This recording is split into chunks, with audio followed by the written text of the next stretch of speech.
All right, we're going to Wichita Falls. We'll talk with Karen. Hi, Karen. Hi, thank you so much for taking my call. I have a friend who married a woman that transitioned to male who is now becoming a pastor, and I'm very confused about all of that and how to feel about it. I know we're not supposed to hate the sinner, but maybe hate the sin. So I was just wondering if you could give your input on that. Sure. Yeah. Well, I don't think you have to be confused about it. In fact, I don't think you are that confused. It sounds like everything you're saying is very sound-minded from the start. We do hate sin. We don't want anything unhealthy, and we certainly don't want to be in the place of supporting it or, just sort of shoving it under the carpet. This is a situation where you know what you believe and you know why you believe it. So be ready to give your rationale for that. Not that you'll need to. I doubt you'll be interviewed by them.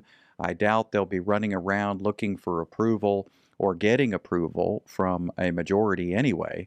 But you understand what sin is, and you understand that God gave us a human body and put us in a unique situation of the privilege of being human. And there's a man and there's a woman. And so, when a person is thinking those thoughts and trying to change what God created them to be, that's going to lead to confusion. I mean, you mentioned confusion. I'm sure there's a great deal of confusion for that person. And then for them to say, well, now I want to pastor a church, they know very well that in Wichita Falls, at a Christian church, that is largely going to be debated, if not totally negated.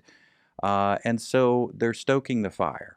I mean, they got to know what's happening. They're stoking the fire. They're testing everybody. They're, creating controversy. They're stirring things up. They know exactly what's going to come their way, and they're doing it anyway. So, what I'm saying is, you don't have to go looking for confrontation with that person. I imagine that that person is probably going to experience enough confrontation. So, just by virtue of what they're deciding.